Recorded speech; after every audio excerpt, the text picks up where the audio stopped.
दोस्तों मेरा नाम मोहित है। मैं कहानियाँ सुनाता हूँ और हर रोज़ आपके लिए एक नई कहानी लेकर आता हूँ। आज आशी जब सुबह सुबह उठी तो खिड़की से बाहर देखते ही उसका चेहरा मुरझा सा गया। अरे कहाँ चले गए? कल तो यहीं थे। इतने महीनों से रोज सुबह दोनों को देखना उसकी आदत सा बन चुका था और आज जब दोनों अपनी जगह पर नहीं थे तो आशी को कुछ खाली खाली सा लग रहा था। सुबह सुबह बस वो दोनों सामने दिख जाते तो आशी का रोम रोम पुलकित हो उठता था, सुवासित हो उठती थी उसकी सांसें। मन एक अद्भुत खुशी महसूस करने लगता और सबसे खास बात इस सबका सकारात्मक प्रभाव उसके मन मस्तिष्क पर और कलम खुद ब खुद कोई गीत लिखने लग जाती। पता नहीं क्या जादू था उन नरगिसी फूलों में, बस देखते ही मन मचल उठता।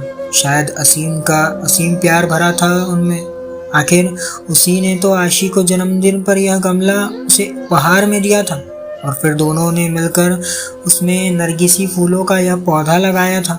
देखो ना आशी, तुम्हारे लिए एक काम सौंप कर जा रहा हूँ। कल ही मुझे कंपनी के एक प्रोजेक्ट के लिए दुबई निकलना पड़ रहा है। बस 6 महीने की ही तो बात है, फिर आते ही झट मंगनी और पट ब्याह। बस तब तक मेरी यादों को इस पौधे में सजोते रखना। असीम को आशी को बातों में उलझाना बड़े अच्छे से आता था। असीम बेशक चला गया था, लेकिन आशी हर रोज बड़े अरमानों से उस पौधे को सींचती रही। आशी की खुशी का उस वक्त ठिकाना नहीं था जब वह एक रोज सुबह उठी और उसने पौधे पर 2 फूल खिले हुए देखे, पीले रंग के। दोनों फूल बिल्कुल एक दूसरे से जुड़े हुए थे, आशी और असीम की तरह। आशी रोज उन फूलों को निहारती रहती और असीम को याद करती रहती। आशी की रोज असीम से फोन पर बात होती थी। भला 2 साल से चल रहा प्रेम दूरियों में कैसे कम हो सकता था? इसी प्रेम की शक्ति ने तो उसे क्या से क्या बना दिया था। कभी किसी को चिट्ठी पत्री में 2 अक्षर न लिखने वाली आशी की कला आज अनवरत चलने लगी थी। अपने जज्बातों की स्याही में भिगोकर क्या क्या न लिख डाला था उसने। तेरे एहसास में खुद को ऐसे फना कर दिया हमने कि जिंदगी बाकी न बची, न तेरे साथ और न तेरे बाद।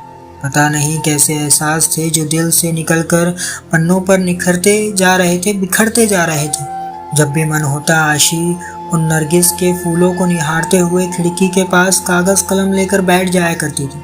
माँ जब डांटना शुरू करती थी तब वह सुध पड़ती कि कुछ खाना भी है और घर का काम काज भी देखना है। पता नहीं पिछले कुछ दिनों से क्या हो गया था उसे। पतझड़ का मौसम आ गया था, फूल मुरझाने लगे थे। माली से पूछकर खाद पानी भी डाला। असीम को फोन पर बताया तो वह भी पहले खूब हंसा और बोला, पतझड़ को बीत जाने दो, सब कुछ ठीक हो जाएगा। आशी फिर भी संतुष्ट नहीं हो पा रही थी। अब तो वसंत की बहार भी छाने लगी थी, चारों तरफ एक मीठी ब्यार बहने लगी थी, लेकिन फिर भी आशी को कुछ सही नहीं लग रहा था। आज भी उन फूलों को देखे बिना बेचैनी सी बढ़ती जा रही थी। आशी कागज कलम फेंक कर बाहर आ गई थी और गमले के आसपास ही चहलकदमी करने लगी। कुछ समझ नहीं आ रहा था कि क्या हो रहा है। इसी सोच में उसे यह भी ध्यान नहीं रहा कि काफी देर से बाहर की घंटी बज रही है। आशी कहाँ खो गई हो? दरवाजे पर कब से घंटी बज रही है, ध्यान कहाँ है तुम्हारा?